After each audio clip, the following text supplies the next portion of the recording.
Okay, well, thanks everybody. First item, let's see, approval. Shall we start with the approval of minutes from July 12th? Yeah, I'll make a motion to approve. I second. All right, lovely. So that's good. Thank you for that. Public comment. The board will now hear public comments. Are there any members of the community? We do have one person in the community here. Joe, did you want to have a public comment? You raise your hand, or did you want to wait to the reporting?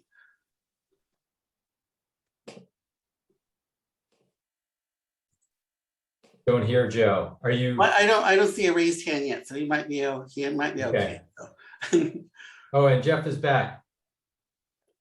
Jeff, how's your audio? Visual. How is my audio? Oh, we hear you now. We can hear you now. You might try turning your camera off and see if that helps better, because sometimes it's a bandwidth issue. How about that? Is that any better? It's a little bit. It's cutting in and out still. Damn. Okay. I hear you guys okay, so maybe I'll just keep my trap shut and I'll pass it on meeting. Yeah, okay. Let's just continue. Jonathan. You're welcome. Let's continue. Franklin, shall we give Joe another minute? Well, no. Joe's gonna wait until his turn. He just put a thing in the Q&A, so we'll wait till the foundations do their reporting. So it'll be a little later in the minutes. Okay, so board member reports and comments. Do any board members have topics for this meeting? Not me. I don't. I don't either. Okay. Yeah, I'm good. Okay, I don't also at this time. So let's go to the library director's oral report. Franklin, I turn it over to you. So we'll just start out with going over the numbers. As you saw, the circulation is still doing pretty well. Programming for this month, the children's part of summer reading has concluded. So that part is done, but the adult summer reading bingo is still ongoing until the end of the month. So if you haven't filled out your bingo cards, you still have lots of time. That ends on August 28th is the last day to turn in a bingo card. So far, I've talked to a few patrons who are trying to black out their cards. So it's going pretty well. We're very light on programming in August. 2 weeks of this month, Teresa will be on vacation. However, I did add one more program last Friday. We have an author who is doing a virtual book tour who will be stopping by to do our author talk at the end of the month. So, and that's Savannah Marin, and she writes these Palm Beach mystery. It's really funny. Once I started doing research on her, it's a pen name. So she actually writes a lot of nonfiction, but I have to get back with her to see if she wants to even talk about her real ego versus her alter ego that we're doing the book tour for. So, but that will be at the end of this month. And then hopefully in September, we'll get back on track with our garden talks with other programming too, as well as school. We're still again in the hiring process. So our new librarian hopefully will start at the end of August. So we'll have somewhat full staff, and I hopefully prospect being here sometime in September with the increased staffing will resume opening on Saturdays again. So we'll be open on Saturdays. That's my hope, is to open on Saturdays in September. I was hoping to do it this month, but we've still been short staffed. We had one of our new hires injured her back, so she'd been out for a few weeks, and then we're just waiting for them to get back up to speed. And then once everybody's back, then we'll slowly start resuming our normal operations. I just also talked to the vendor of our locker that we had ordered last year. They are still behind on process because of the steel problems of getting steel to produce the lockers and then the computer components. But he's hoping that the shipment that they're expecting from their European manufacturers, that they might try to push us further up in the queue, since it's going to be almost a year now since we had ordered the initial locker. So I know the CARES Act, all that, people who ordered with that money got pushed to the front of the line because they were trying to fulfill all those orders before the end of last last calendar year. So we just sort of got stuck behind. And then as everybody knows, we're having all these production delays across the board, and computer components, metal, all the stuff that you didn't think about, that has been impacted due to COVID.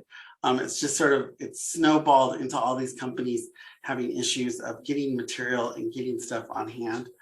Question about that? Uh-huh. Do we have any money that's already engaged in this? And how? No, all the money that's paying for this is coming from the Zimmer and the Larkspur Library Foundation will cover it. So, and then the money that the city had already invested in some infrastructure. So there, the wiring had been installed in the back, a data line had been run.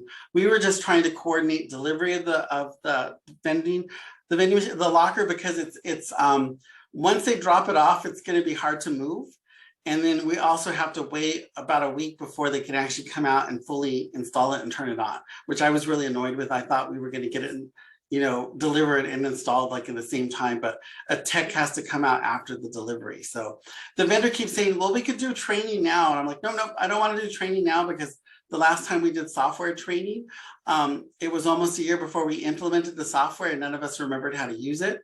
So I'd rather us do the software training when we actually get it, or like a week before we get it, because trying to remember how to do something when you're not using it is really not good for us. No, it's a waste of time. So, but I just keep waiting for them. And I was emailing him, and I know San Rafael is interested in getting the same locker system that we're getting, but I think it's just, it's just behind. And when I go into the RFID project, I'll talk about some of the issues that we're having with that problem, because it's also a supply issue.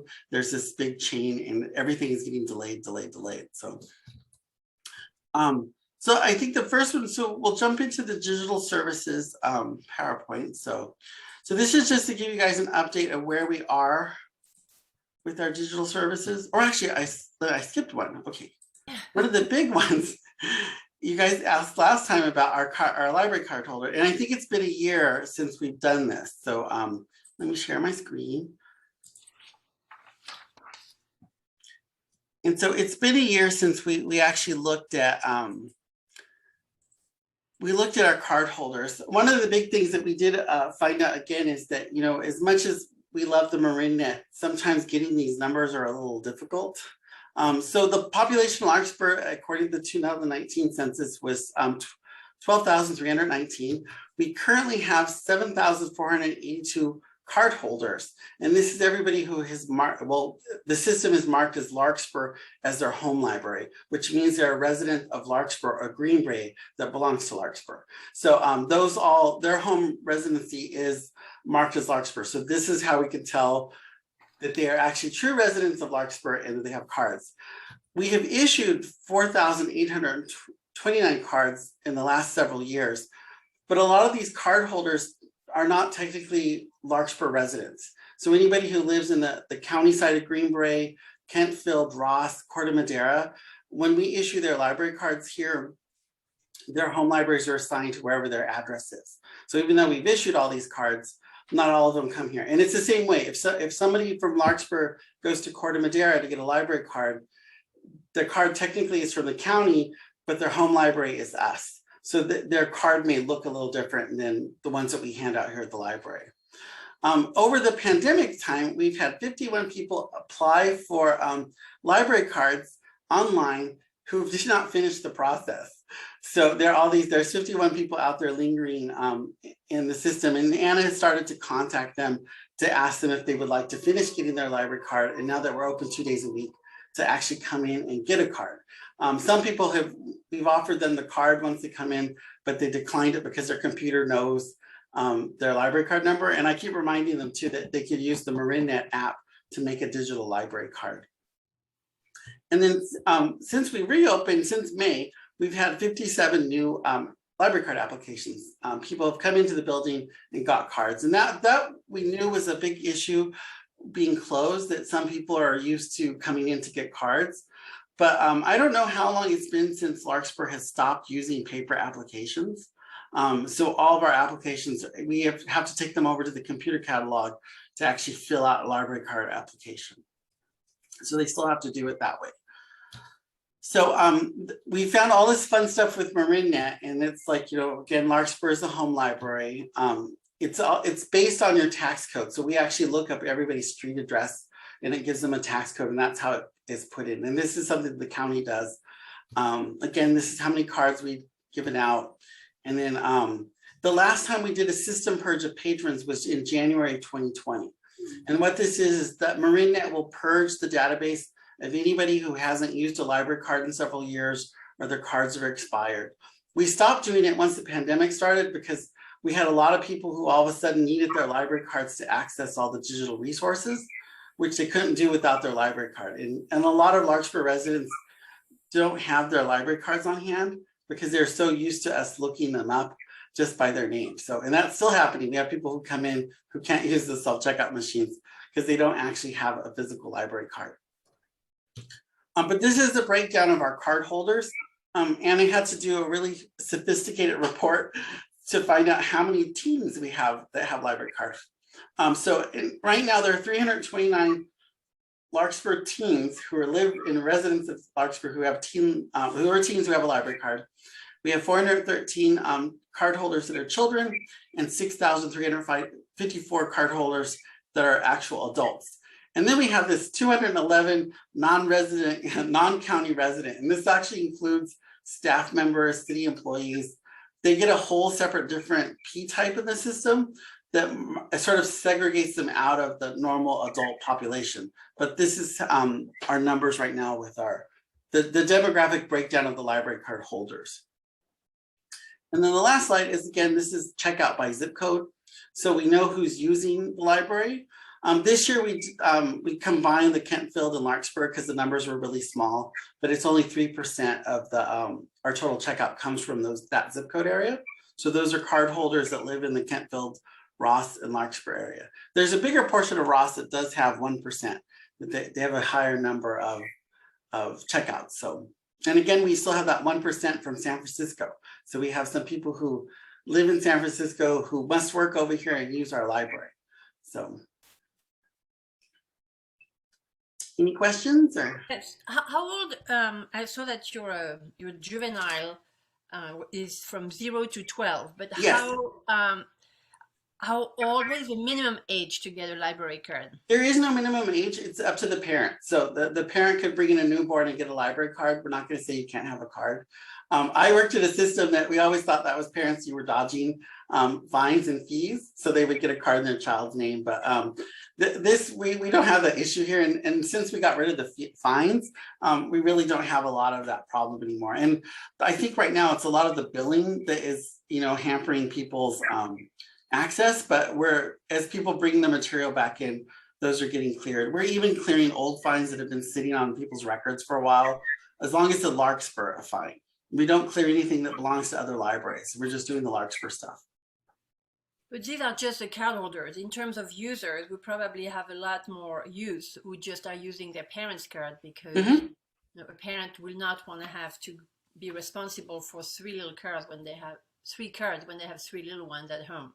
Yeah, and that's usually a lot of why parents don't like getting their kids cards, because it's easier to keep track of all their material. There is a way to link patron records together with the family, but I'm not sure that we're doing it here right now. So because that's a different thing, but it should be able to access, a parent should be able to go onto the catalog, put in the barcode numbers and access all the information that their kids are checking out and keeping track of what they have. But in terms of users, what is the age of when they start coming alone without a parent, and when they could possibly have their own card?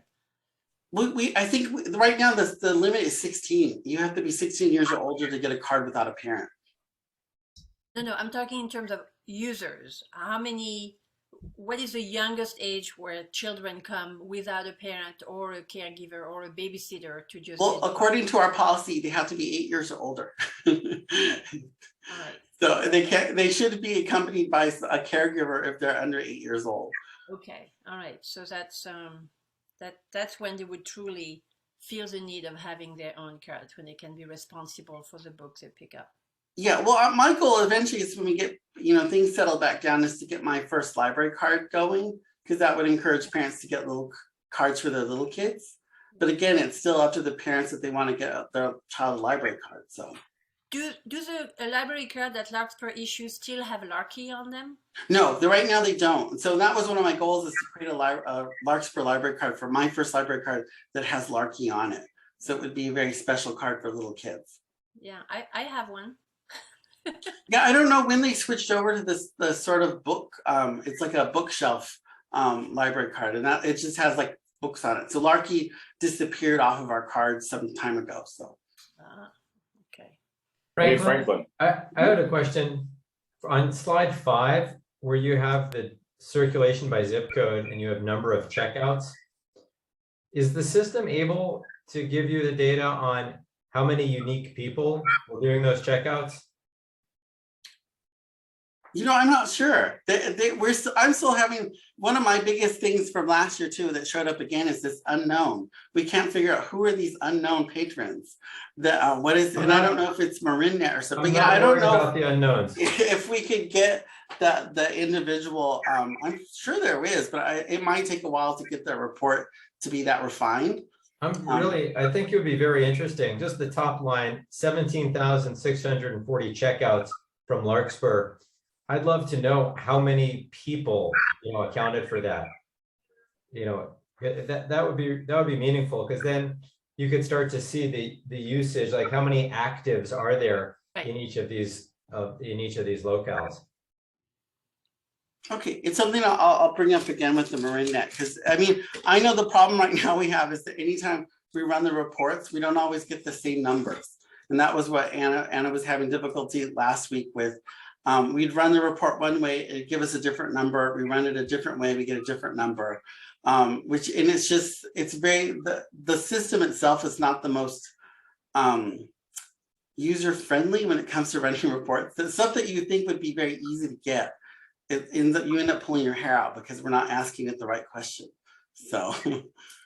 Hey, Franklin, I had a question on just context.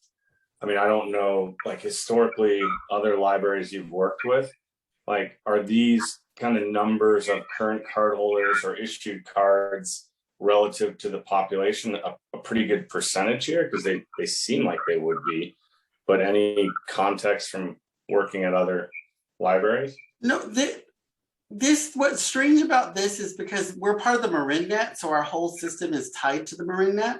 So it's really hard. This is why we have trouble sometimes getting our own numbers, because we have to pull it out separately from everybody else. And that's what it was when, because I know for the state report, we get a lot of the numbers of usage. And I know today we were asking about what is the usage between the libraries? Like, a lot of books that flow back and forth between Larkspur, Mill Valley, the county versus Larkspur, like how much material is coming from outside of Larkspur to fulfill holds of our patrons. And so this for me is the most unique situation. I've never worked in a system where we shared an ILS.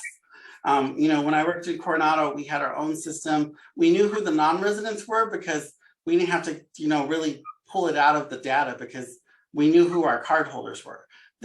With the MarinNet, with us tied together the way it is, it does make it a lot more difficult to pull those numbers out, because you have to, like I said, you have to ask it the right question to get it to pull that number just for us. But they do it like for the state report, because this is how we find out how much we have in our collection. So, but it's something we're working on today with the system administrator, trying to figure out how do we make this in a graph that's easy to digest versus all these columns of numbers that you're trying to figure out what is what. So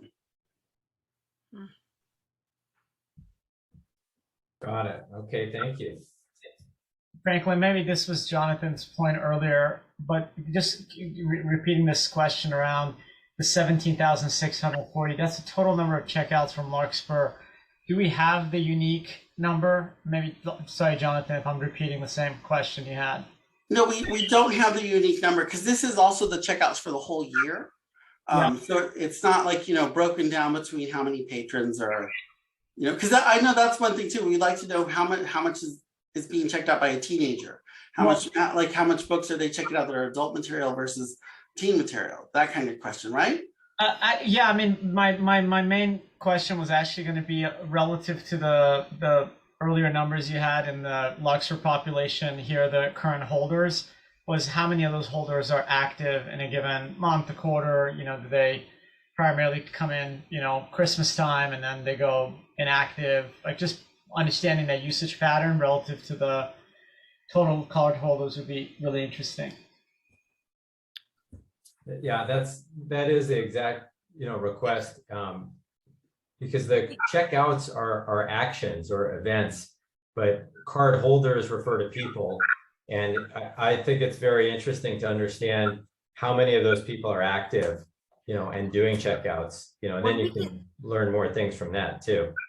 So to maybe get a faint idea of this, is maybe not for the year, is that you said that the county weeds out the cardholder who are inactive. So how many years are those people, do they have to be inactive because they're eliminated from the system? So that it sounded like it was just a year when they were doing it. It was a year that they had to be inactive.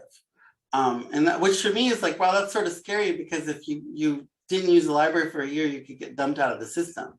That seems short. I agree. That actually seems too short.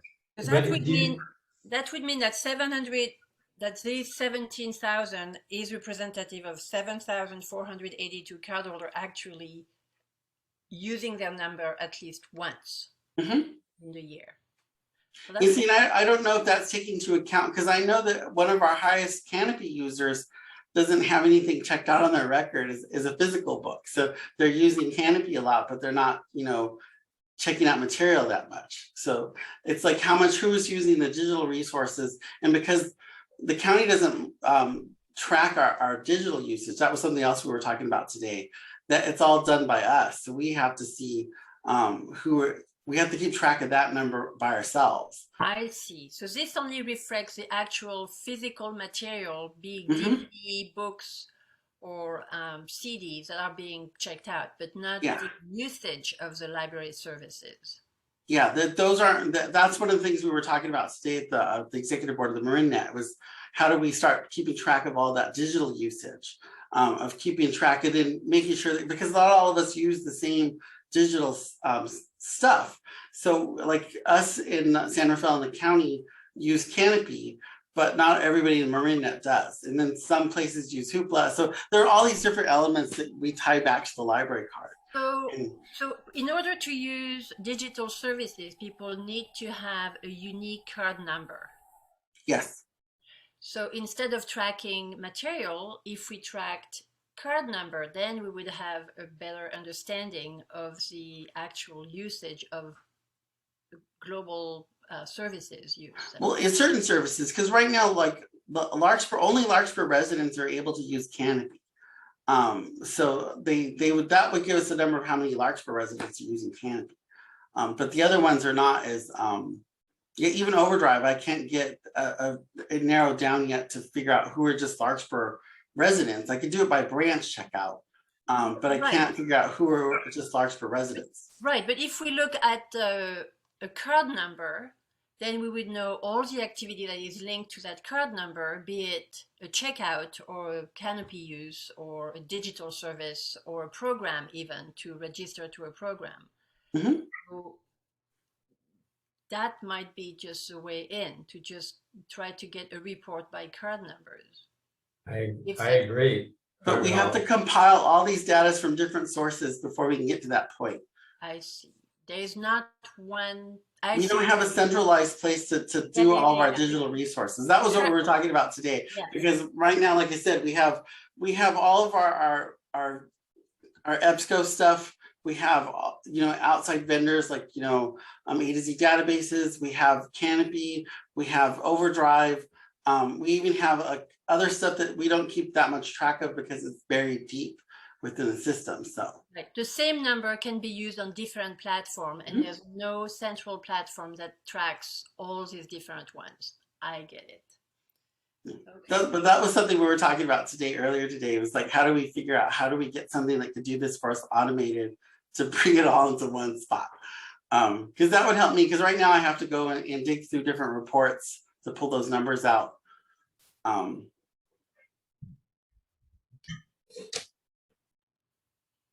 Right. Well, Okay, so. Okay, any more questions about library card holders? No. Okay, so the next one is the digital services. So this will give you an update of where we're at and how we got here. So thanks, Jonathan, for giving me that slide. So this is our digital services, the access that people have 24/7 access to.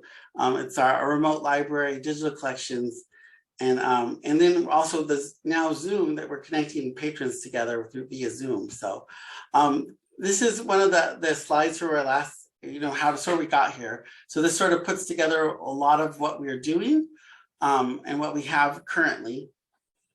So, and I still love this slide that Jonathan and Joe helped me put together because it does cover a lot of our usage, the stream, the programs, the ask, the read, the knowledge, listen, and now Zoom. And then Zoom is the actual, not Zoom, but the engaging.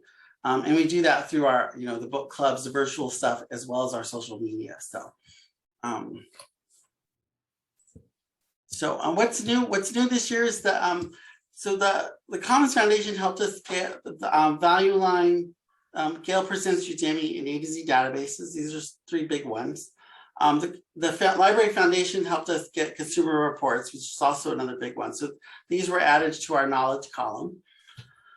For the engagement, we started really to start using our YouTube channel. So all of our programs are being stored on YouTube. We started to use Facebook Live for story time, but in the last few months, we've had a lot of issues with it. And sound wasn't being, for some reason, was no longer going through on Facebook Live. So we'd have these videos where there was no sound coming through. But we still do PBS books through Facebook Live. We have a lot of partnered programming that happens every week that is run through Facebook Live. And then last week, we started using Instagram Live to do story time. That one seems to be working a lot better. We had tried to do YouTube Live, but we don't have enough subscribers to warrant a live stream from YouTube, which I thought was funny. But the Instagram Live, we actually can see right away the interactions with people. And that's been really exciting because once we go live, we actually see that people start logging in while we're doing it, which was a lot better than the Facebook Live. We'd only get 1 or 2 viewers for Facebook Live, but we've had about 6 people right now when we just turned it on the first time to test it, who actually started watching us live on Instagram. So we're moving to that form to do our story times for now. Again, we still don't have a date when we'll be back in the building to do story time, but we're hoping with the once children start getting vaccinated, and things calm back down, that we'll move back inside and do, Storytime Live. So, and then the big change that we had this last fiscal year was our partnership with the county library in San Rafael, where we sort of combined our accounts for the Canopy, and this increased the number of views per month that all of our residents could get. So it went from 5 to 8. There is a little bit of unsureness. Me and Henry are still having some issues with it. So we're supposed to meet this week with the county to figure out if we can iron out some of the hiccups that we've come across. But the biggest one for us is, and for San Rafael, is universal borrowing. We're still trying to get that across the county, that if you get a library card from Larkspur, you should be able to access all of our content, all of our material. It doesn't matter where you live at in the county or outside the county, you should be able to access any of our services online. And right now, that's not the case with Canopy and a lot of other services the county provides to you who are county residents, but you can't access county services, which is for me a big frustration, because everybody who lives in Larkspur is a Marin County resident, and we should be able to access all their material.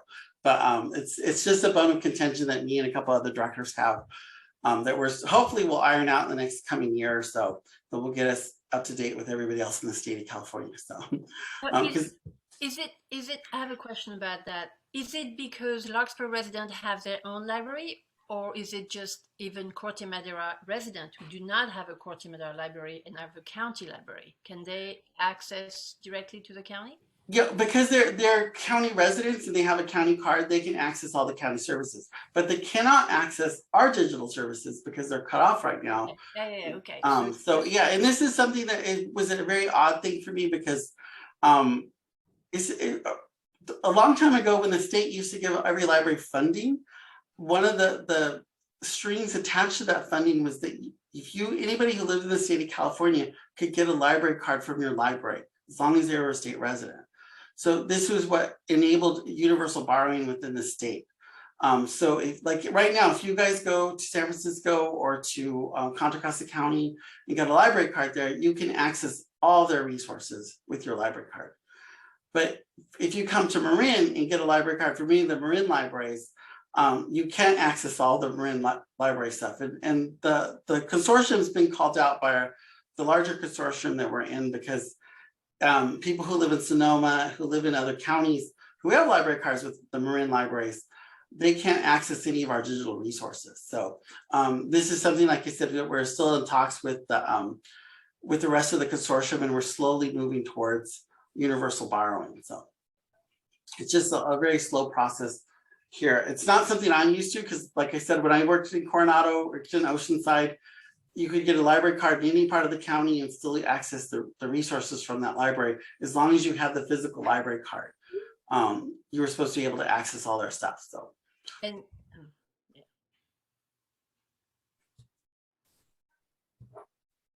So, and then I did run the numbers. So we did have 18,000 visitors last year to Canopy and 4,000 plays.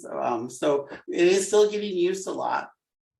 And our numbers look they're pretty much on average with what it was before we merged with the county. So we do have a number of users who do use Canopy all the time and are still using Canopy. I think the county was really worried that the numbers would go through the roof, but we have our own individual platforms still, so we don't have a merge platform. So we're able to track our users via the Canopy website. So, Franklin, what does 5 plays to 8 plays per month refer to? So you're limited in how many films you can watch a month. So when so you can only watch before you could only watch 5 films a month, and then you had to wait to the beginning of the month. You could watch 5 more. With us merging together with the county and San Rafael, we brought it up to 8, and that's still because what we do is we have a capped use thing, so we pay an amount for the year, and then we pray that we don't hit that cap, because once we hit that cap, nobody can use it. So because it's a pay-per-use system. Do you happen to have any insights into the visits or plays? Similar question as the checkouts. Do we know how many people are account for those plays? Yeah, this one I get because it's a much modern company, and I do get it. That's why I know who our user is who has the most plays, who's used it the most. Doesn't currently have anything checked out on their library card. So I'm like, this is somebody who's just a digital user who likes using our digital stuff. So this one we get that, I can get that detailed better than but I can't see if they're kids or adults, other than if they're watching kid stuff versus adult stuff. Because Canopy only knows the barcode number. It doesn't know anything else about our users. So we don't have any demographics other than me having to look everybody up individually. And that was what I did with our number one user. I looked up their card number and saw like, ooh, this is somebody, the name wasn't familiar, but they live in town, but they really like Canopy. So. Well, if I could formally request that insight for next meeting to see how many people account for these plays, and even the distribution of how many, are maxing out 8 plays per month and down, just understanding that would be a great starting point. And I welcome Amir to add requests to that. Or the metric requests. I'm honestly I'm just going back to all the digital updates. Just make me think about our conversation last time, which is just like grounding ourselves on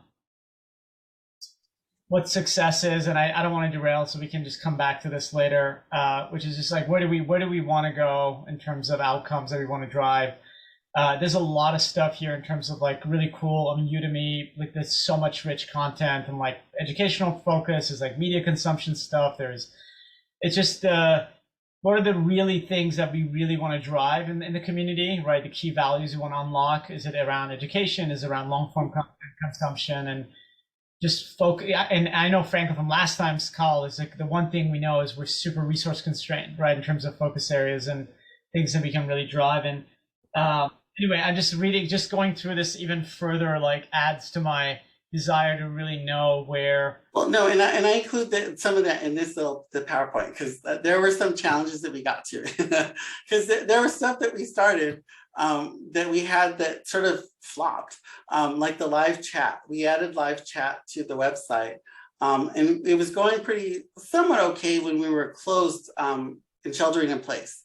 But the minute we reopened the library, we couldn't meet. I was the only one logging into the live chat, and no one was ever asking questions other than you, Jonathan. I think you were the only one that ever pinged me for questions. Every once in a while we would get a question, but that was something. So we ended up taking it down. But it's, again, we have to have the staff member to be able to manage that, and that's their focus. It's just the live chat, and that's something right now we're still having trouble doing. We don't have enough staff that we can just say, hey, this is what you're going to do for an hour. You're going to be off the floor, just, you know, trying to help online patrons. But, and also I think too, because it was a new service that we started that a lot of people just didn't know about. And again, it falls back to marketing our new services and our current services. That's still a challenge that we need to make sure that we get the word out, that we have all these different you know, these new things that we've added. And for a while we were getting that message out, and then it falls off to the back burner because we're on something else. So I know these are some of the challenges we have. The other one is, again, platform changes and costs. Canopy was just bought by Overdrive. And so one of the big worries is okay, is Overdrive going to change Canopy? Canopy at the moment has said that Overdrive is leaving them alone to be what they are right now. And I have a meeting on Wednesday that they're supposed to go over all the big changes that are coming for the company, because every time somebody gets bought out, you know, things start changing over the next year. I know one of the big things we talked about as well last year with Joe and with Jonathan was the library's website. We have been promised a refresh for quite a while now, and every few months I start to work on it, and then every few months we get pulled away and we're doing something else. So those are still some of our biggest hurdles, because the website, we got some of it updated, but it really needs an overhaul, and that is still waiting to be done. And I thought it was going to be done a couple months ago, but it's still in this process of where are we at with this overhaul of the library's website. So it's something I got to get back with the assistant city manager, because she was working with the vendor on getting this update. But we just seem to be stuck and not moving anywhere. So, but those are some of the biggest challenges. And then the future is still thinking about what do, you know, we have still have the digital wish list, that there's still stuff on there that we want. Hoopla, you know, I know we would like to add more money to the e-audio and the ebooks for children and teen. Tumble Books is this database for kids. There's also some other financial resources that we'd like to add. MyHeritage, which is an alternative to Ancestry.com, which would give us more genealogy from Europe and the Middle East, because it's a company that's based out of Israel. And then Prenda Coding, which is, you know, more of it aligns with the STEAM. So it's a lot of engineering stuff that can be done online for kids, that would give kids, you know, access to coding, you know, doing a lot of that stuff that we want to do, but we just don't have the staff resources to do at the moment. Pressbooks and Selfie, which is for independent authors. It's their resources that local authors could use to publish. So that's still on our digital wish list, though. And then after COVID, we got to figure out how we're gonna, you know, how are we gonna do hybrid programming? I know we still want to do virtual workshops and classes. And then the big thing is just predicting future patron behavior. It's like, how do we keep track of trends? How are our users using the library? I mean, one of the big things too is we have this MarinNet app that a lot of people still don't know about, and trying to market that to our new patrons in a way, and trying to get them to use that. We have this resource that they can access the catalog, all these other resources through this app that, you know, where we're paying for as part of MarinNet, but we're not using it that well. So those are a lot of the things that we're trying to figure out. What are we going to do afterwards? And I keep reminding people too that we're still in the midst of the pandemic. It's not over. And as you know, that we started having to remask again here at the library and City Hall and is everywhere. So we're just waiting for it to really be over, that we really can start really planning for the future. But I haven't lost sight of it. And I know you guys talked about this last time, but it is something I still want to, I still want to get to a point where we can really make a strategic plan. And then once I get all the staff on board and we get a full restoration of our staff too, where we're back to having 3 librarians besides me, we really can make sure that we have a decent fair amount of programming back. It's just, you know, we have to get past COVID and people back into the library. So truly into the library, no matter where we're at. So any other questions, guys? Or I do. Speaking of staffing, last month there was, you could not tell us the name of the new librarian, and unless I missed something, do we have a new librarian? yeah, they have signed the acceptance letter. Now I'm just waiting for them to move. Their name is Jessica Brandy. She's coming from, I think the last library she worked at was Orange in Orange County.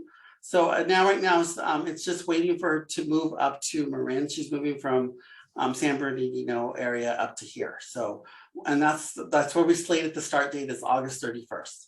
So that will be their first day. And that will give me 2 of the 3 librarians because one of the positions is still frozen.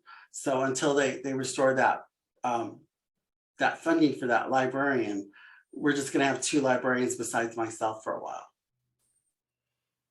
And I know someone was saying the other day they're waiting for us to be reopened 6 days a week. And at this point, I'm just glad we're open 5. So, and trying to be open on the 2 days that we're open to the public is sometimes stretching us really thin. So, yeah. Okay, so I did pull up the, I got some stuff for Overdrive today I wanted to show you guys. So that was one thing too that, it was, Overdrive is again, as the newer companies are much easier to get data from because they're starting to look at data the way that, you know, everybody else looks at data. So I just sent you this document in our in the email. It will be added to the packet, but this shows you the trends of checkouts over the last few years. As you can see, it's we're only in partway through this year, but as you can see, it's not as high yet as it was from January to December, because we're only a little more than halfway through the year now. The unique users, so we can see this. So you get to see. Okay, so let's stop there.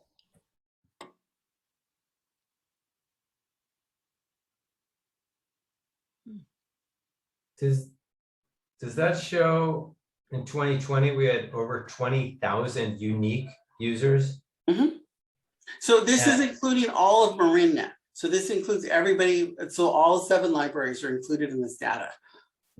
But that includes only checkout or users, digital users as well? Yeah, so this right here is the checkouts. So we had almost over 50,000 checkouts. But we've had over 60,000 unique users. So, and once I'm done with this one, I can actually show you what's on the website. There was something I couldn't print out in a PDF, which would have been nice to do because you actually get the full total numbers of our collection for the ebooks, e-audiobooks. So, but this is just checkouts, okay. Yeah, this is just checkouts and then holds.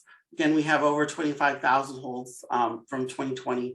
And again, we're only partway through this fiscal year or for this calendar year. So it's not as high yet. And it's still up there pretty well. And then we have our checkout by audience. So there's the formats, the ebooks, audiobooks, videos, and magazines. There is a tiny collection of videos on there. And then our magazines, because we've just added RB Digital's collection since Overdrive took over that as well. Those e-magazines are starting to be checked out and utilized more through Overdrive's platform. So that's why it's only from February on that we have data for that, because it was still something that was added to Overdrive's collection. And again, you can see that a juvenile checkouts, it's the audience is doing really well. So this is it all climbed up. And the adult and young adult usage is doing pretty well. But again, the bulk of it is children's material, so which was something that was really new for the system. So, and as you can see where it jumped. So we're up pretty high still from where it jumped up last year when the pandemic began. When everybody started getting shifted over to the digital. We've still stayed up there pretty high, the usage. And purchasing, this is just for the system. It ebbs and flows between the libraries because we don't have as much ebook money compared to the other systems. However, we did get an allocation from the state funding that will go all to ebook material. So that's another $6,000 worth of e-books, e-audiobooks that we can purchase this year.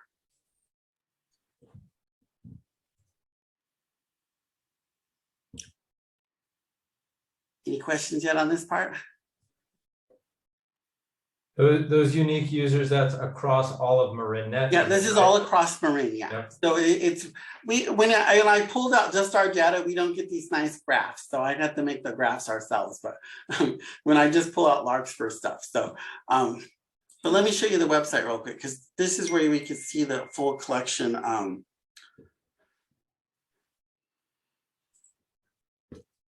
And hopefully you guys can see this okay,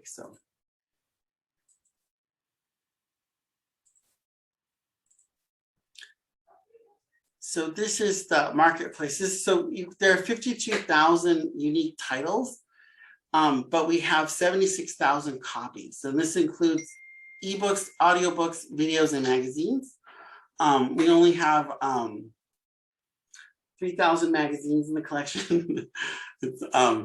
Like I was surprised that we have videos, but I think one of the libraries does buy videos to add to the collection. So there's some educational videos that are embedded in Overdrive. And then we have, current checkouts. There's 22,000 items currently checked out, 34,000 holds. And this is in the average waiting time for a book is 29 days or an item.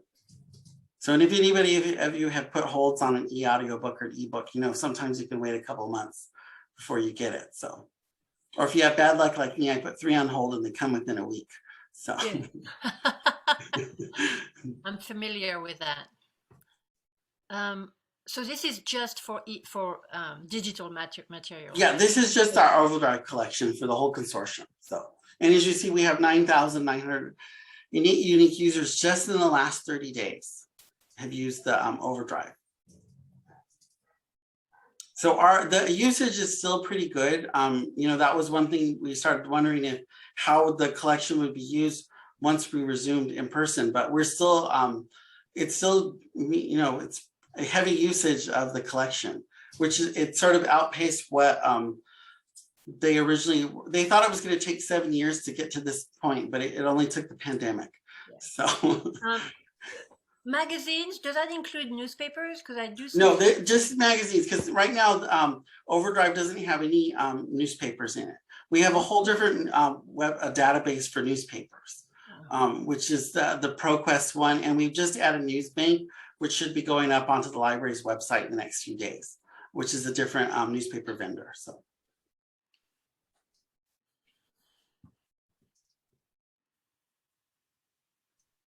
So I know this is one of the things you were looking for, Jonathan, was to see how big the collection was. Yep, this is helpful. So, and unlike other libraries, we don't have an Advantage account. So everything that we buy goes straight into the MarinNet pool. So, and it works the same way for all the libraries. So there are some libraries that invest way more because they have bigger budgets. So they have a huge amount of money that goes into Overdrive. Franklin, does this include Dominican and college? Mm-hmm. Yeah. Okay. I think our big purchases are still the county, Bell Tib, and Mill Valley and San Rafael. So those are the ones that put the most amount of money into the Overdrive collections.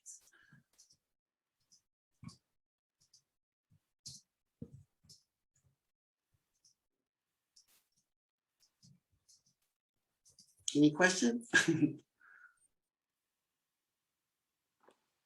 not a question, but just a comment. I mean, I know this is a lot to digest, but just looking at, our website now and the just digital resources we have. I mean, even the way it's laid out in a very elementary way in the website is great. Like, we really run through all of the resources. I do love that sparkle slide. I would love to incorporate that any way you can. I mean, maybe I'm just more of a digital or kind of digital or virtual learner. I like seeing things, and I just think it really looks good. And well, no, and there's something too, because I know for a while, and this was on our bookmark with our original hours on it. Yeah, I had a lot of that stuff on there, and it's like I need to recreate one, but I think we just need to create one that is just for our digital resources. Because at the moment, I don't want to make another bookmark with hours when I'm not 100% sure what our hours are going to be. We had made a bookmark that had to get in the queue to come in the library, and then you did that for a day, and then so all those bookmarks, like thankfully I only spent $30 on the bookmarks, but it was just, we never really got to use that software because it wasn't set up to be as user friendly as we wanted it to be. And but getting a new bookmark with all these resources would be nice. So yeah, I mean, listen, like, this was the pivot that we made, and there's tons of resources, and we should definitely be commended with everything you've done to be able to offer this. The one frustration I've had with Udemy is that we've discovered if patrons, and I know there's a few in town who they don't have wired internet in their house, so they have to use mobile hotspots. And because mobile hotspots can put you anywhere in the world, Udemy blocks a lot of usage from that, which is just frustrating because we had a patron who was really, they only had mobile internet at home, but because it was saying they're not in Larkspur, because the tower is somewhere else, they couldn't access Udemy. So it was really, those are some of the frustrations that we've had with just people trying to access some of the services that we provide. But it's not our fault, it's the vendor who has had these issues where they have to lock down a lot of their software. And that's one big frustrating thing. So can you, maybe you said that before and I missed it. What is Udemy? So Gail presents Udemy. It's really like an educational platform. So if you wanted to learn how to code, if you want to learn how to cook, it really covers a wide range of topics and subject areas that it's really to let people, and that's one reason too that we, the Commons Foundation helped us get this, was that we knew once a lot of people lost their jobs at the beginning of the pandemic, that they would want to start to shift and learn new resources so they could get a different job once the pandemic ended. And so this was a really good one. People see the commercials all the time on TV for Udemy, but this is one that the library pays for and the foundation pays for, that we can actually, people could use and learn new skills so they can, venture off into a different job market after the pandemic ends. So we've had a lot of people using it, but not as many as I'd like. So here's what I'm going to suggest, and I know it's going to be more work, but there's a lot of apps and a lot of resources, digital sources, and you mentioned putting them on a website, on a bookmark. But a bookmark only tells you what the title is, and if you don't know what it is, it's just another new name. How about bookmarks? And that's when I know what you're going to say. A bookmark or a series of bookmarks that have one name on one side, on all of them on one side, and on the other side have Udemy, learn something new, or Tumble Books, and explains what it is, so that people, when they get the bookmark, they don't just get the menu, they just have one little explanation, and then they actually get intrigued, or they know somebody and they can pass it on. So it's a little, it promotes one at a time each of those digital services that we may know the name, but we don't know what it is, and we never get to ask you because we don't get into the library. Yeah, no, it's something we could print, but I think we're slowly getting back to printing stuff out. We had done a lot of it online. We were marketing it online when we first got it. So it's just, again, to continue marketing online. And like you said, just printing out the bookmarks, which we can do. It's an easy enough thing to do. It could be bookmark or anything else, so that when people they just don't see Hoopla, or they just don't see Udemy, or they just see, what stream a movie with Canopy, because a lot of people, for them, it's just a name, and it has no. I mean, it's not obvious. Udemy, that it's a clever name once you know what it is, but when you see it, you don't realize what's behind it. Franklin, do we have any interns, or are there resources that are volunteer that are able to do things to help the library right now? Well, right now the volunteers are helping us with the RFID project. They're helping us with the weeding. So I think we have 2 teams that have been coming in. We had someone pick up an application, so we're hoping to get another one soon. But yeah, we don't have that many resources. And the good thing is that some of it we can get right from the vendors. I think I have a PDF somewhere of the bookmark that we can have, but it's just somebody has to cut all the bookmarks for us. So the thoughts that I have are within a larger context, but I'll share the specific thoughts first. And they are, one, there are so many services that the library offers, and I think there is a discovery challenge that I would venture much of Larkspur and neighboring, our community is not fully aware of everything that we offer, number one. Number two, and I mean, Franklin, I sought you out and asked you questions. I came in person, like, show me how to use this. Like, what is that? What is this? What is that? And I think it would be incredibly helpful if we had like a YouTube tutorial video per service that just handheld people from the highest level and walk them through. Here's what Udemy is. Here's how you set it up. Here's what Canopy is. Here's how you can cast it to your TV. Here's how you can use the Apple TV app native. Here's, you have up to 8 plays, like, just to give people per service a real bite-sized tutorial to make it accessible, to disarm it and make it useful.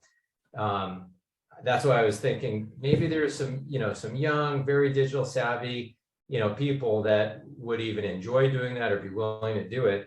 The larger context, though, and this may again now be echoing something that Amir said earlier, is thinking about what is the goal of the library. We offer such a variety of services.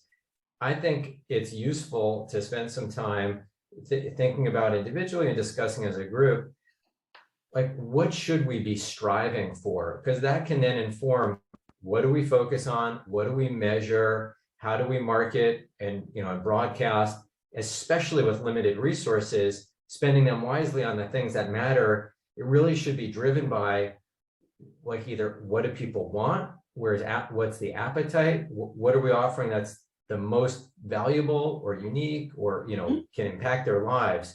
So I just propose that as a topic to come back to, maybe in the next meeting.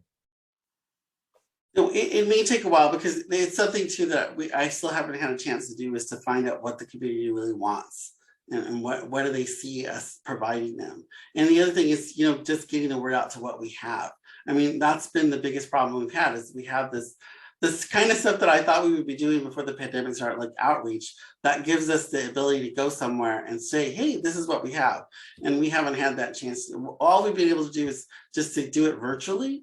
And we were doing a little bit of that through sales of marketing, using Twitter and Facebook to push out that kind of stuff. But again, if you're not on the digital platforms to begin with, you're never going to see it. So, and we still have this huge chunk of our population that are not in the tech savvy window. Yep. So we're reading a lot of the stuff. And then if the Marin IJ won't pick it up as a talking point, then it's still missing a whole bunch of people. So, yep.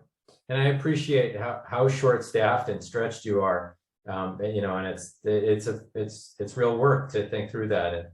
And so I understand the timeline.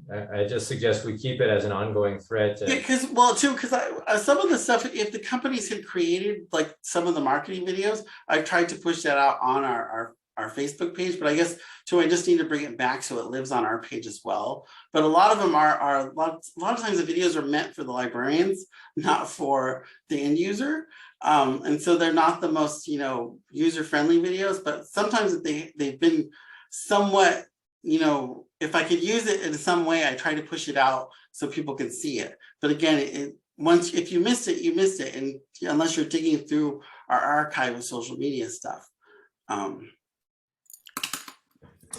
I have a, in terms of like during times of resource constraints, I just feel like prioritization becomes like the best thing you can do. It's like the most valuable thing that you can possibly do. And in the sense that if the outcome or the goals aren't clear right now, it's very difficult. And we're just adding more surface area, right? Like we're adding more services that you have to support, more things you're going to get questions on.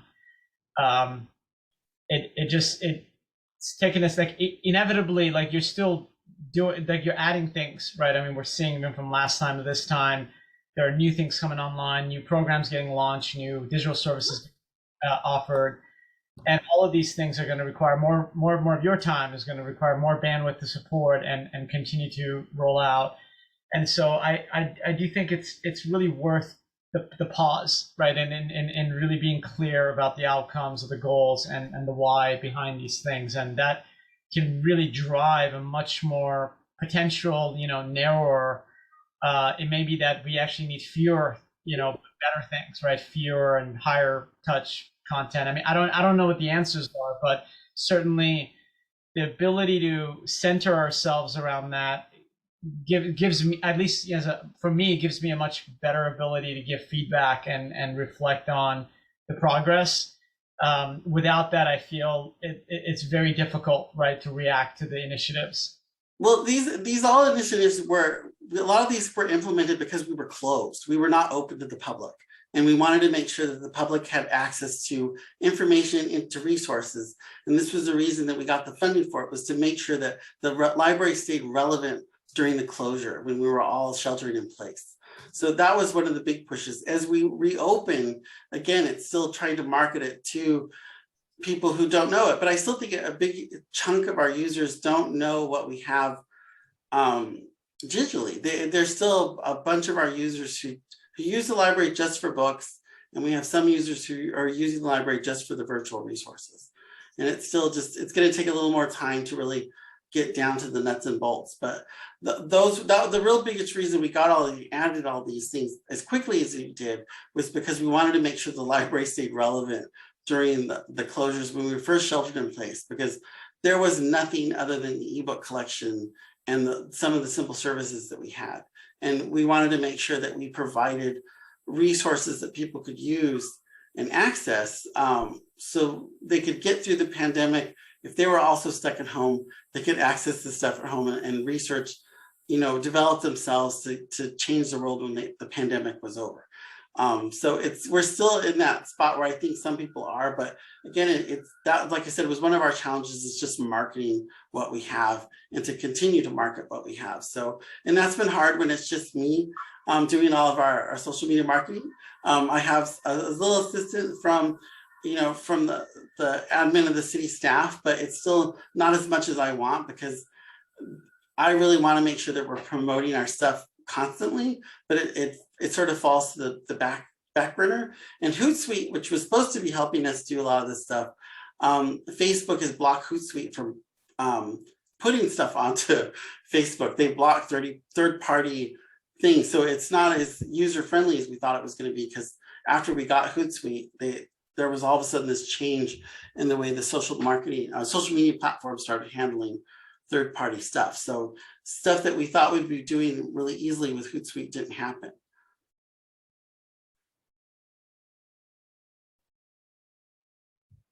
Well, yeah, I would like to see how that does segue into what your plans are, the reopening update that is next on the agenda here. Well, I mean, the reopening, we're still just stuck where we are. We don't have enough staff to really reopen every day of the week.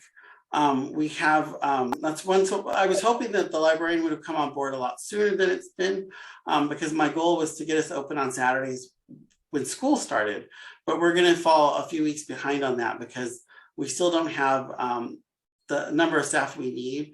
When our one employee got hurt and has been out for several weeks, and hopefully we'll be back on the 17th. That will get us back to our clerk level back up to date. But getting the extra librarian on board will really help, because like I said, the staff are at the point of burnout.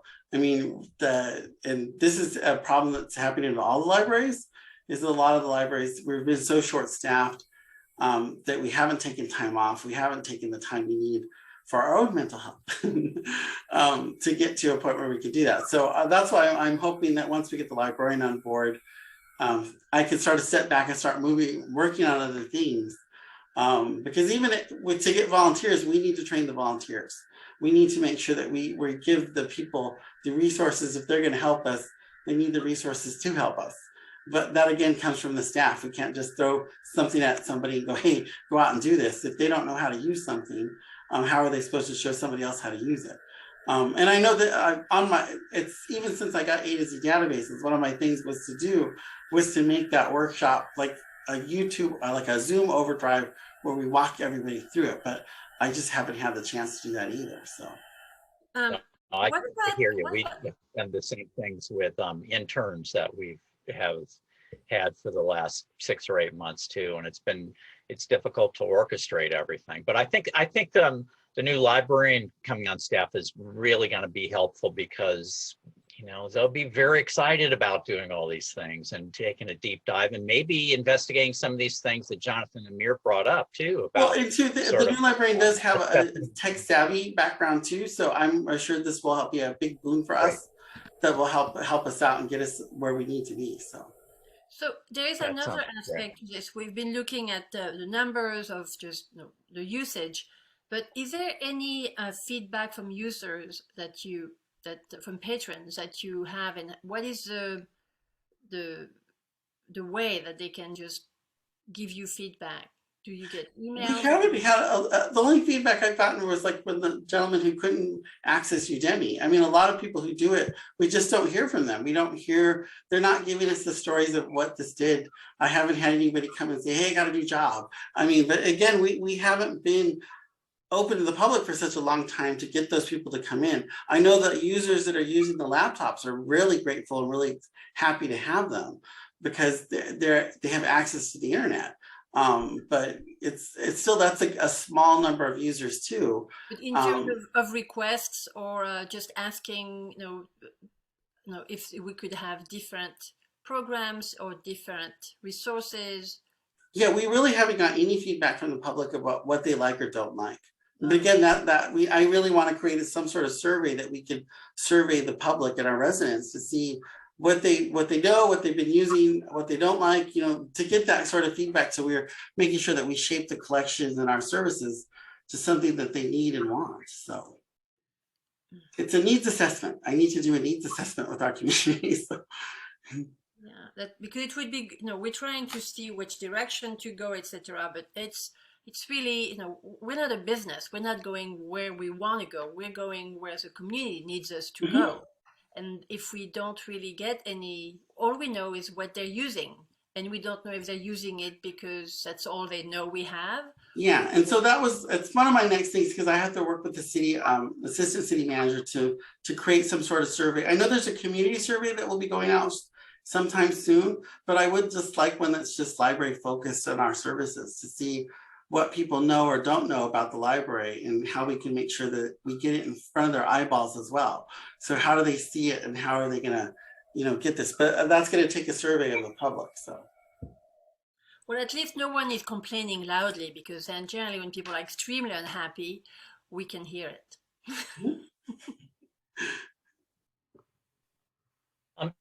Are we going to lose Joe here, Franklin? No, so far Joe's still here. He hasn't abandoned me yet. So, and usually he'll text me if he's gonna abandon me. Franklin, is there more that you want to talk about the reopening, or do you? No, that was it. It's just to give you a brief update that we're just still stuck where we are, and hopefully in September we'll have opened on Saturday. So we'll be open 3 days a week to the public. So right now it's still just the 2 and the 3 days for curbside, and curbside is still very popular. But it seems like this last week it sort of slowed down. But me and Teresa believe that a lot of people are trying to get their last vacation in so their kids can be quarantined before school starts. So since they have to quarantine for 10 days after they go somewhere. So All right. Let us thank you. know what we can do as the live, anything like that. Okay. Frank. Well, actually, Joe was asking if he can go sooner, so if we could move him before the RFID project, if you don't mind, Great. Jeff or Jonathan. Let's Okay, do it. I'm going to move you up to the panel, Joe. So.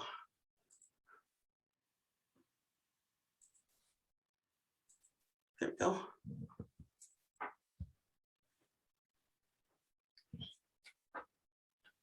Hi, everyone. Franklin, can I do a screen share? Is that okay? Let me okay, now you should be able to share the screen. Oh, good. Thank you.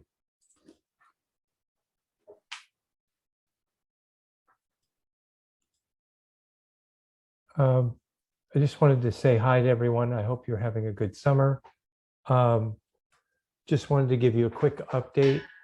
Joe Jennings, I'm the president of the Commons Foundation. Oh, it's a different presentation. Sorry. The tomato crop here in Seattle is going really well. I don't know about you guys. It's a great season, really great. Anyway, I'll move on. Sorry. So just to update you, we had given a grant to the library of $34,600, I think now in 2020, Franklin. I think it was last fall. Yeah, in the last fall. We developed this with Jonathan, so I want to thank Jonathan. We've been invoiced for about a third of it, but there's still a balance of around $24,000 that has not been used by the library yet. That could be used within the framework that they'd already asked, or they could ask to reprogram it.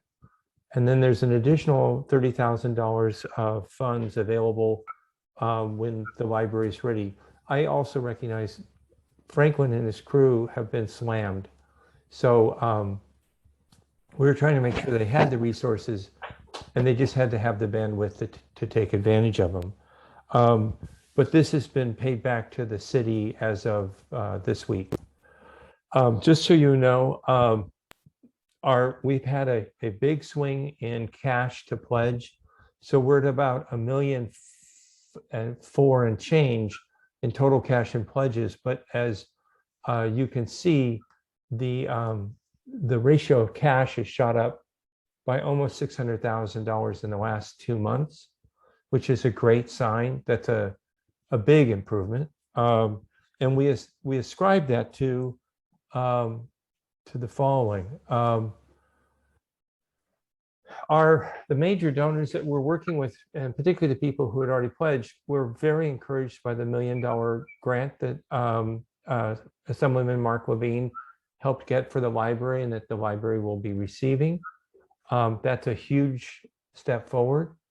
And then secondly, by the potential for state grant application money for building a new library. So we think these two things check the box for many donors in terms of the city, stepping up and having skin in the deal for the new building. I just wanted to let you might think that we're just this small bucolic organization. Actually, we've grown significantly in sophistication. And so just so you know, so we have a board of directors, and I'm the chairman. I'm also the president. John Ellenswig is our treasurer. Kathy Green is our secretary. We have an accounting firm and a bookkeeping firm under our treasurer function. We have fundraising, Serena Darcy Fisher, our champions organization. We have a Salesforce administrator. So we're using Salesforce for all of our CRM. We are very advanced in our use of donor search and research on donations. And then we have communications assistance around our website, PR, and social media. So this is sort of the organization today. And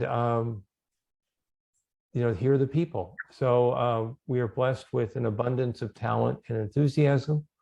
And I just wanted to let you know, we think the next 60 or 90 days is very critical.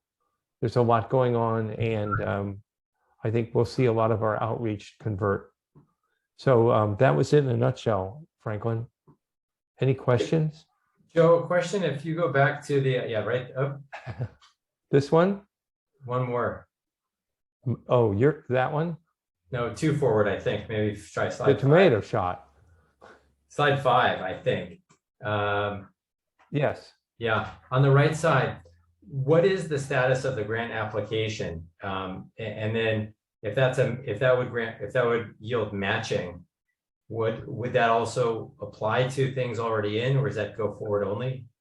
The status of the grant is they have not released any details yet for application. They're currently running a survey with all the libraries to give feedback. We did one earlier in the spring that we reported out what our major needs were for building. My major need was the replacement of the building, and I used our original plans that were from the last time we tried to build it, was a cost of $20 million.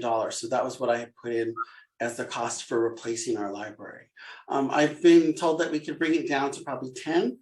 So they just sent the survey out again for us to update, and I'll be filling that part out again to let them know what our general cost would be for a building.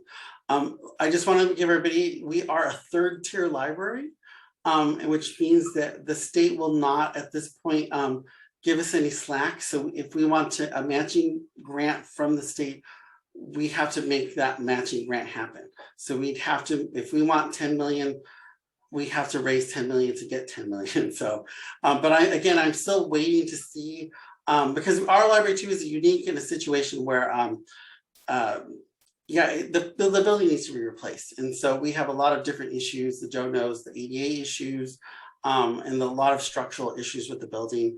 For the longest time, we had been reporting that it just needed some upgrades. But last year when I did our state report, I just went out and just said we needed a full replacement of the building because there's no way for us to afford the ADA requirements that need to be done. But I'm just waiting for the state to finally finalize what the process is for us to apply for it. But the big part of it is for equity. So they're going to look at libraries that are in more poorer communities. But since we're a 3rd tier library, which means that we get a lot of city funding, and even with our budget cut, we still are in the 3rd tier, which I thought would bring us into maybe 2, but we would have to cut more to get us down to a 2nd tier library. So all the libraries in Marin County fell into the 3rd tier, just because the city support and the county support is really high compared to other jurisdictions. So, but we're sort of hoping that we'll be in the second half. But I think once we get the actual process, then we can start applying. I was gonna ask the state librarian where we fall in the ballpark. But as you know, that one library just burnt down this past weekend due to the Dixie fire, or one of the fires up north. So some of those jurisdictions will get pushed up higher to the front of the line of the grant. But the grant process is, I think, over a 4 or 6 year period. So there's a lot of time, but we just need to get ourselves in the queue, and then we can figure out where we can get and what we can get. But I think Joe's work is working really hard to raise money that we could use to say, hey, this is a matching. And Mark Levine's gift to the city is also going to be a huge impact for us. So we're just trying to get all of our ducks in a row, but we really can't apply until they say, this is what the process is, this is what the guidelines are. And I think we have till the end of the month to get our state reports back in with the new updates. Got it. Okay. So yes. So to answer your question from our standpoint, we've told the city that we would help with the grant process in any way possible. And if they need a grant writer, we would help fund that. And we believe that part of the dynamic is the city applying for a grant, matching grant, helps us do fundraising. So it's the combination of the city already bringing in $1 million, and then the potential for more that's really helping us. And I just wanted you all to know. Awesome. And you can tell objectively because our conversion from pledge to cash has gone up in the same window. So we'll be trying to build up more pledges and cash, but the pledges we already had converted. So that's good. That's great. Any other questions? One more, Joe. The percentage is at 29%. Yes. what's the timeline that you still have remaining? November 22nd. November. November 2022. Got it. Thank you. November 22nd is the anniversary of the Kennedy assassination. Sorry. They're all in the same place in my head. It's just right next to each other. Fund the library, don't go in a convertible, that kind of thing. You know. Just aim for November 22nd. Exactly. Armel will get me there. Yes. Yes. So you're in the silent campaign still of that. When will the silent campaign end, Joe? For the I can't tell you out loud. Okay. No.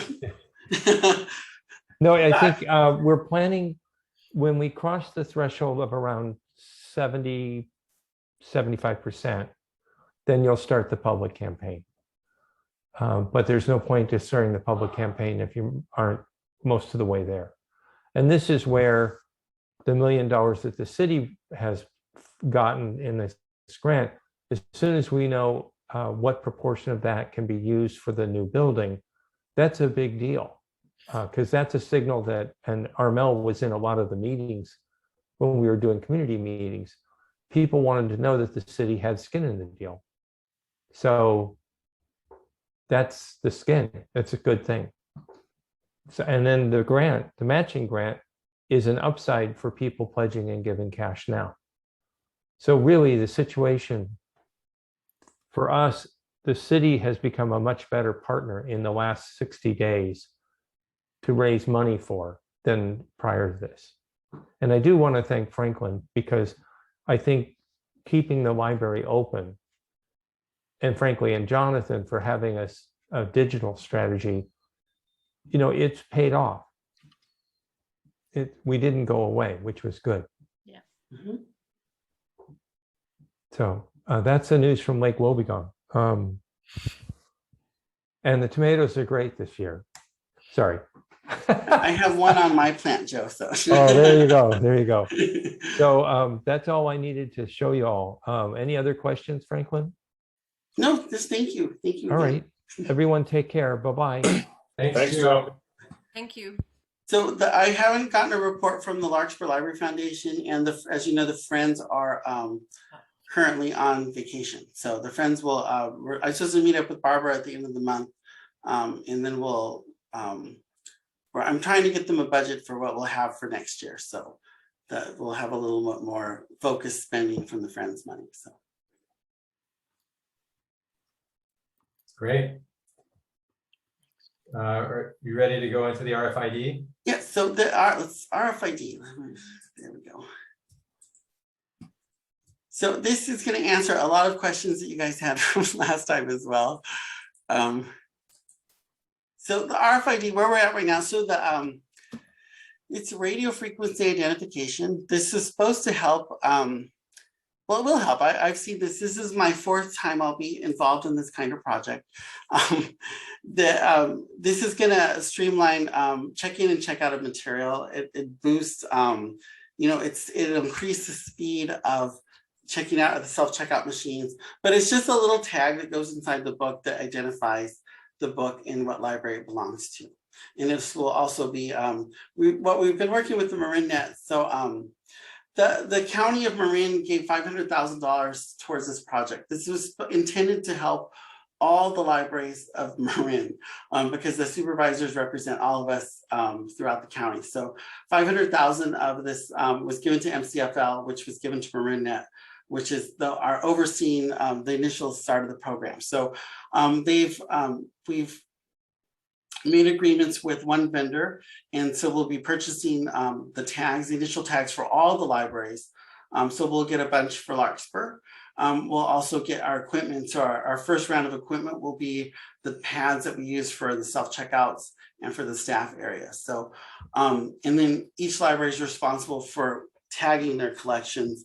There is no date set right now because, again, one of the problems we're having is getting equipment, because stuff that we thought would get really quickly is sort of backed up. And that's, I think, where we're at with waiting for the tags. They've been ordered, but we're just waiting for them to get here. So, but what we're getting from this initial chunk is the tags for our current collection and some of the equipment for it. If we want to upgrade to the fancy dancy self-checkout machines. I don't know if anybody's ever seen these. They're really nice, sleek models. You know, they look really cute, but that would be an additional cost that we would have to pay for out of our own pockets, which is something right now I think we could live with our current self-checkout machines for the time being. So, but one of the big things is faster check-in and check-out. A lot of you don't realize that a lot of our material does go through the county headquarters, and they have to resort all the smaller libraries into different tubs to be sent to us. So like right now, material that goes to Sausalito, San Anselmo, and to the College of Marin in Dominican, we don't get a lot of it, so it all gets put into one bin. And so that bin will get sent to headquarters at the Los Gatos headquarters, and then the county staff resort it to send it back to who it belongs to.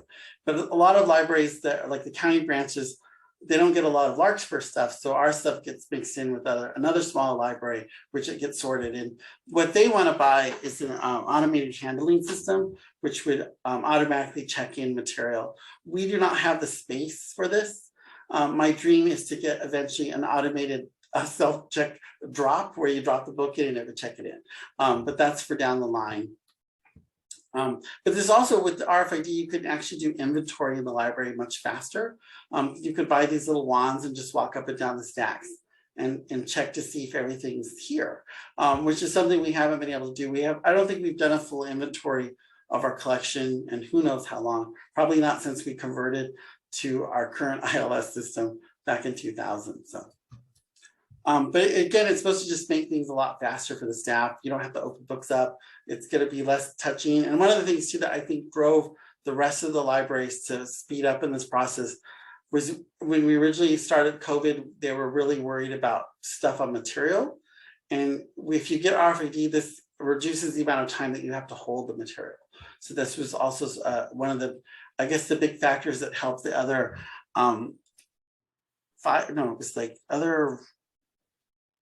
four libraries finally get on board, because I know I've used RFID for a while, the county and San Rafael really wanted to move ahead before everybody else did. This is, as you know, was one of the things on the wish list as well, because we could have tracked down money from our support groups to help us fund the conversion of our collection. So, but our timeline for now is we're ordering tags and equipment. We do need to weed our collection because we don't want to tag material that's not going to be staying here, and then tagging the collection. So the Larkspur Library collection in fiscal year 2019, we had 43,000 items in our collection. This is books, audiobooks, DVDs. This is all our physical material. At the end of the last fiscal year, we had 44,830 items in our current collection. So it grew by 1%. This is a breakdown of our collection. So we have 44,000 items. 27,873 is the adult collection. We have 1,014 items in the teen collection. We have 10,447 items in the juvenile collection. And then I just sort of bunched all the audio visual together. So that's teen, children's, and adults. We have 5,399. This includes audiobooks, CDs, and our DVD collection. And then we have 16 miscellaneous objects. And what this is our Chromebooks, the hotspots that go with them, and then our 2 Discovery Pass and our Rokus. People forgot that we have Rokus, but we still have the Rokus that can be checked out by the public.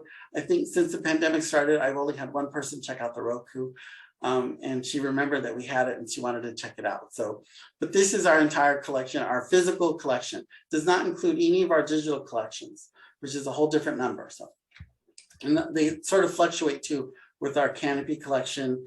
Sometimes titles will disappear depending on contracts that they have with the movie houses. So why do we do weeding, or how we do weeding? The weeding is based on our collection development policy, which we'll be reviewing next month. The big thing for us is it creates space for new material. As you know, that we're a very small library, and right now the biggest area that has the biggest impact of size is the children's collection. There's not a lot of room to grow. So Teresa's constantly having to weed the collection to make sure that we have space to put new material in. It also is eliminating material that has not left the building in a long time. Right now with the adult collection, the nonfiction we were targeting I think it was 6 years that hadn't left the building. Anything that hadn't left the building in 6 years, we were going to get rid of. So, and a lot of the stuff is stuff that just hasn't moved. And when you look at the stuff that a lot of us, we have similar copies to other libraries in the area, and a lot of it hasn't just left the libraries. And it could be it was flavor of the month, you know, a trend that was going on that we bought copies of, and just the trend has gone, or the fad has died away. But we don't want to put tags on material that we're gonna, you know, weed later on. So for right now, the biggest push is just getting through weeding and to identify stuff that we need to make sure we don't put a tag in. So right now, the adult collection, we're going to weed about 8.8% of the collection. And like I said, children's is pretty current. That I know Teresa had been working on weeding the picture books and the fiction, just because she'd run out of room to put material on the, especially for the new material that was coming in. There wasn't any space anymore to keep everything on the shelves. Where do our books go? We don't just throw them away. We do send a lot of them to Thrift Books. This is the company that we mail all the books to that will raise money for the Friends. Last year, we started using their scan service. So we actually scan the book and they say, hey, yeah, send that one, because they know that they could sell it. So this last check we got from them was pretty substantial. Our second one is when Thrift Book doesn't want it, we give it to Discover Books. And what this is, there's a big bin over at the Kentfield Middle School that is the deposit place that you can put material for them to sell or find new homes for. So anything that we can't send to Thrift Books goes to Discover Books. We're currently trying to get a bin for the Friends for Discover Books in Piper Park, but we're just tied up on some legal issues at the moment. And then for damaged material, we do recycle that. So we don't want to send a torn up book to Thrift Books or Discover Books, because those are at the end of their life. And there's no point of sending garbage to these companies, because they eventually would get mad at us for sending them garbage. So we try to be very careful about what we do recycle. But most of the stuff that we are recycling has, you know, either the spines are broken, pages are falling out, they've been, you know, soaked in coffee or wine, occasionally the rain. And then just DVDs, you know, they're broken, they just go into the garbage, because, you know, the Marin Recycle is really picky about what they're recycled to. So, but we try to make sure that the bulk of it does find a new home for us. So where are we at right now? So MarinNet has ordered the tags and equipment. We're just not sure when it's going to show up. I'm about halfway through weeding the adult nonfiction collection. The next big one would be the fiction and mystery, which is on the next thing to do. And then originally my goal was to start our tagging in December.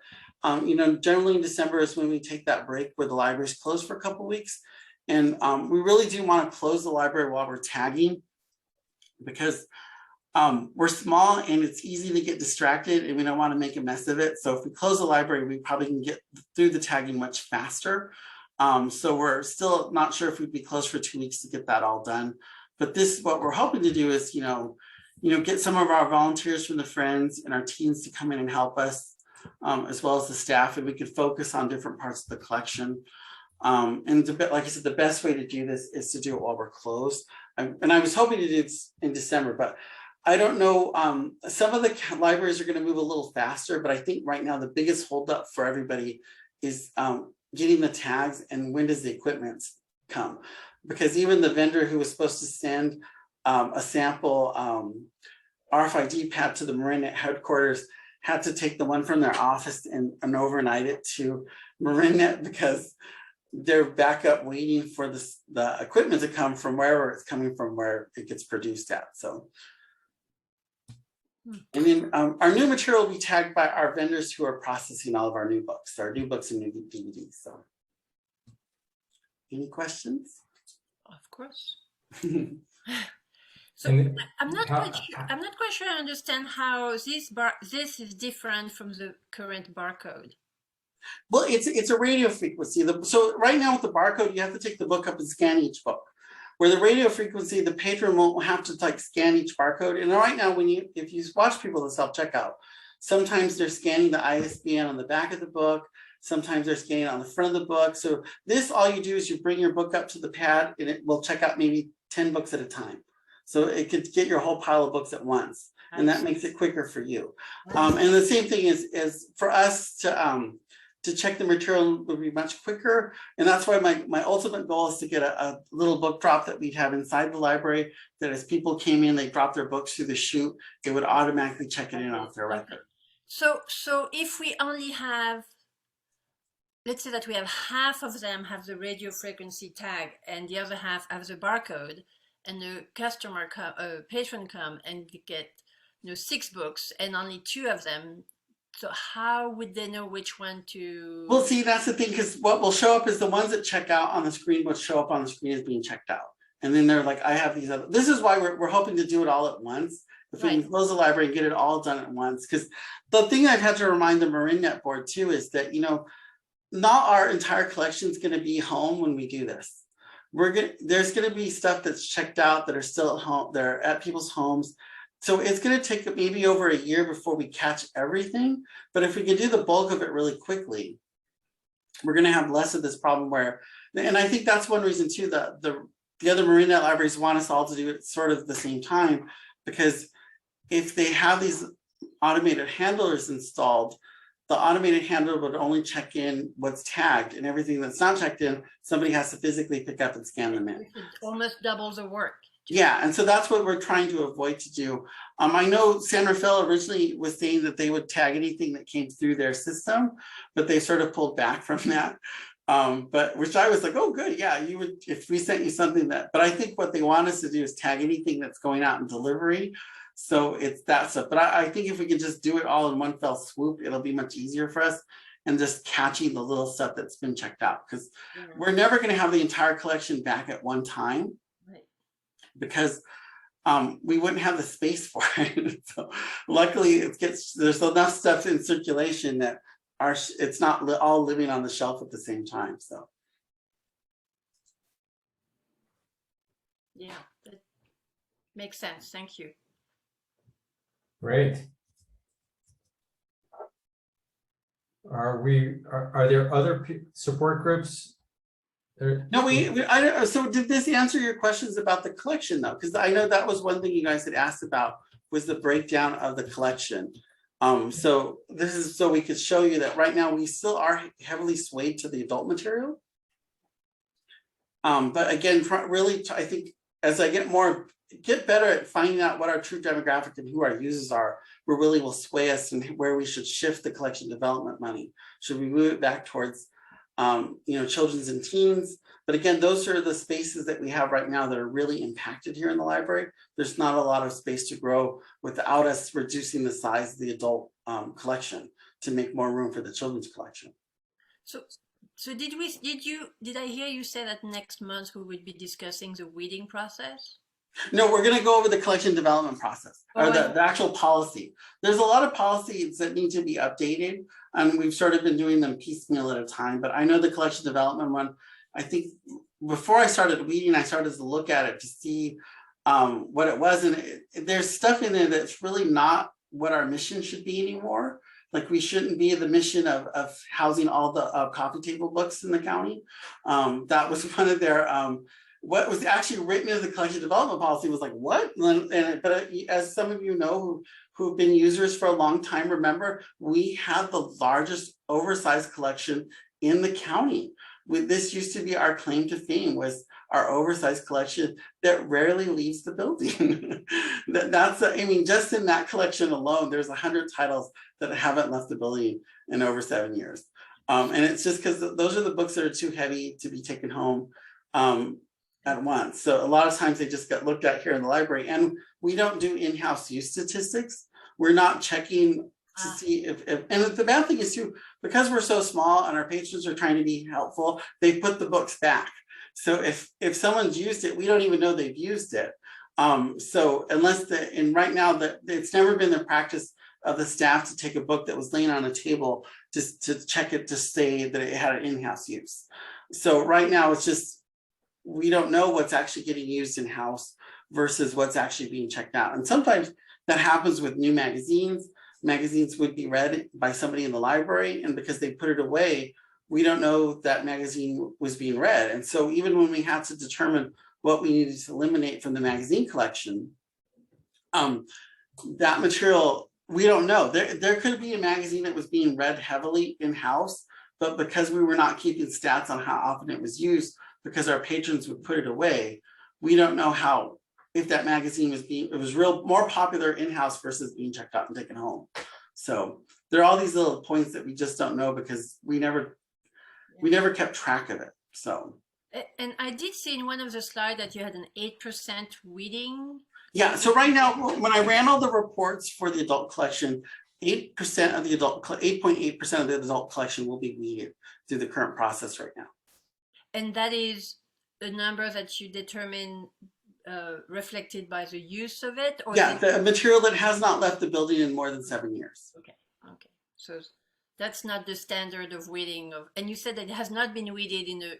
There are certain collections that hadn't been weeded in, I think, in a long, long time, and that was the 900s and the 800s. Those were the ones where I had the biggest reports from. Those were the selections that you knew nobody had weeded those collections because there were like hundreds of titles that had just never been checked out. Okay, all right. So okay. Franklin, you asked me if this is helpful in understanding the collection, and it is very helpful because it kind of starts to complete the picture of context. When I look back at the first thing you showed, which was the circulation and program stats for July, and see how the adult book, new and old combined, it's 2,500 versus kids at almost 3,000. So the kids' books getting checked out, just books to books. Kids are larger than the adults in terms of usage. And then the size of the collection, adults, have almost 3 times larger than the kids. So just high level, I'm trying to correlate where's there the most interest and activity, and is our collection allocated, is according to that. No, so this really, makes it possible to just start to understand that. When you see this and see you got, almost 3 times more adult print than juvenile print, but the juveniles are checking out at even a higher rate. But just from your career, in library, do you interpret that as saying like, wow, we should enlarge the juvenile collection? We have this, and our Mel brought this up at last meeting too, is that why are the teens not checking out so much stuff? Well, when you look at their entire collection, there's hardly anything here. Right. This is the reason teens are not checking out materials, because our collection is so small. Most of the new popular stuff is not even in our collection. I had a patron ask for manga. We don't have any manga in our collection at all, but we don't have the space to house a manga collection because the collection is such a tiny spot. And to get those numbers up, we need to, and I've seen this personally when I started working at Oceanside. The minute you start to grow the collection and get popular stuff, the circulation goes up. When you can put the money and resources behind a collection, it'll start being used. And right now, because we have such a teeny weeny teen collection, it's not being utilized. And I know Teresa knows too, that even if we had more copies of popular children's titles, our collections would go, the circulation would go up. Because right now, a lot of the stuff that we don't have, because we have 1 copy of, it gets checked out. All the other copies that our patrons are checking out are coming from other libraries. And teens and a lot of the middle grade kids are not patient enough to wait for something to be sent from Corte Madera or from Mill Valley. They want it right now. And if they don't have it right now, it's like, I'm not gonna bother. And that's been a big issue, because even when I'm talking to the middle grade book club kids, if we don't have it, they don't wanna put it on hold.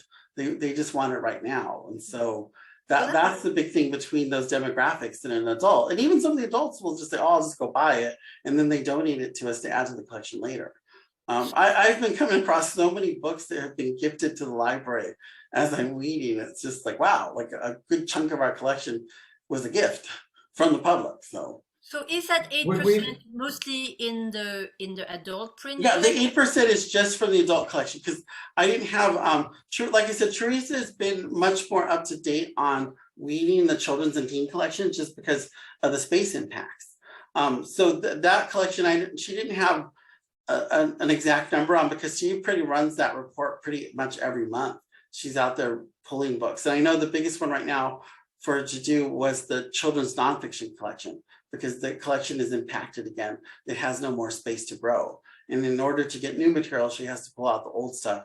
But for the adult, I actually ran all the reports. So that's how I know it's an 8.8% of the collection, of our current collection of the end of the fiscal year. So that will allow another collection to grow. yeah, so once, I mean, it's also once we thin someone out, where do we pull it back to make room to move and grow the children's or the teen collections? Well, the vast majority of the card holders are adults, right? And yet the juvenile checkouts are those likely, is there some of the adults that are checking out juvenile books because they're doing it for their family and their kids? So is that? Yeah, the parents are the ones, because like I said, a lot of the kids don't have their own library cards. So the parents are doing the bulk of the checkout. Is there okay, but the circulation stats, that's based on the content. It's not based on who's checking them out. Yeah, it's not based on who's checking out. It's just based on the material type. So the circulation stats that I show you every month, that's just basically what's checked out at our library. It's not by who's checking it out. It's just what's checked out. So I think when I had asked the question, what I was thinking is understanding the checkouts as a percentage of the total books, like of all the adult books, if 2,500 roughly are getting checked out in a month, and that represents, you know, X percentage of that of our catalog for adult content versus the kids, starting to see, you know, if we're going to weed and increase collections, where should we shift allocation? Like, just where is there demand? Where is it underserved? You know, it's obviously teens, you know, are the smallest number of card holders, but they have more appetite than we have collection, and certainly with kids. But I think the weeding is a great process, giving you that ability to reallocate and refresh, you know, which can drive up usage across the board. But no, I do appreciate it. It gives the context of, you know, the percentage in each of the age groups that content's being, you know, actively circulated. Teams that are going to check out things that are not considered in the they're also up again. We lost you, Jeff. So there are plenty of teens that are checking out things that are not, and they're also with lots of books. A lot of those children's books get checked out. You know, they'll check out 10 books as opposed to adults. Because a lot of, depending on the reading level of the teen or the interest level of the teen, teens could be checking out adult material more than they're checking out teen material. And that, I mean, if you think back when you guys were teenagers, there was no teen collections. I didn't have a teen collection. I just went from children's books to sci-fi books. I just jumped. There was nothing for teens. I just started reading the adult stuff when I was a teenager. And I know a lot of teens, that's what they do. They don't want, especially the older teens, they don't want to do the teen summer reading program because they want to read the adult stuff, or they want to be in the adult summer reading program. So also in this collection, in the adult, let me see, the digital books, for example, they would be mostly adult books, or are they also children's books who are digital? Well, this collection is not, it doesn't reflect any of our digital material. Exactly. So this is only the physical collection that we have in the building. So that's what I wanted to confirm, is that a lot of the, not a lot, but no, probably a lot of the adult books are repeated in our digital collection. So even so we have, let's say, one paper copy, there might be the large print copy, and then there would be the digital copy, which is also a way for the patron to get it. While for the children's book, it's mostly one or two copies and they're paper copies, because that's what the children likes to hold. Well, yeah, no, and when the numbers that I showed you from Overdrive in that report, Removing copies from the adult collection does not really remove the whole book from our collection. no. We would still have it in digital. If that's not always the case though, sometimes some copies are not in a digital format, depending on the popularity of the book. So sometimes removing something is just removing it. But again, if something's popular and it's being checked out, it wouldn't come up on these reports. A lot of times it's the stuff is just, it's not being used anymore because it's no longer of interest to anybody.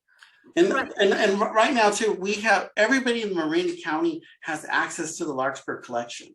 So if there was something that you really wanted to read, you could check it out from anywhere and have it sent to you. But this stuff has not left our building in a while. Right. I understand that, but I'm just saying that the availability of some of the adult material on a digital form allows us to be a little more drastic in the weeding and making room for other material that is preferable in the paper copy, like children's book, and if you say manga, and teens impatience, just having a little more material that's ready to go, while adults would be maybe more likely to just say, okay, I read it on my device. Mm-hmm. Yeah, and as you saw in the Overdrive collection report, we had 52,000 titles, but we had 76,000 copies. Yeah. Because a lot of them, we have multiple copies of the bestsellers. We have multiple copies of in digital format of a lot of the bestsellers of the hot topics. We have lots of copies of them. And that is a good way to make the most of our lack of physical space. Well, and it was also one of the projects I was working on for a leased books program through one of our vendors. It would allow us to get multiple copies of a bestseller that once that's the time ran out for it, we just send it back to the company and we keep what we needed. I mean, I know Teresa had started to do that with some of the kids stuff, but again, for the kids thing, there is no place to put it. So when something's sitting on the shelf for too long, there's no more room to put other stuff on there. Right. So, and she did tell me that we lost some shelving when they did the last remodel of the room, that we lost a couple of shelves that were there for children. So.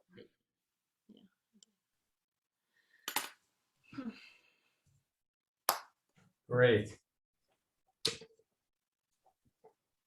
All right, does that take us to the future agenda items now, Franklin? Yeah.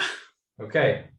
Would anybody care to recommend a future agenda item?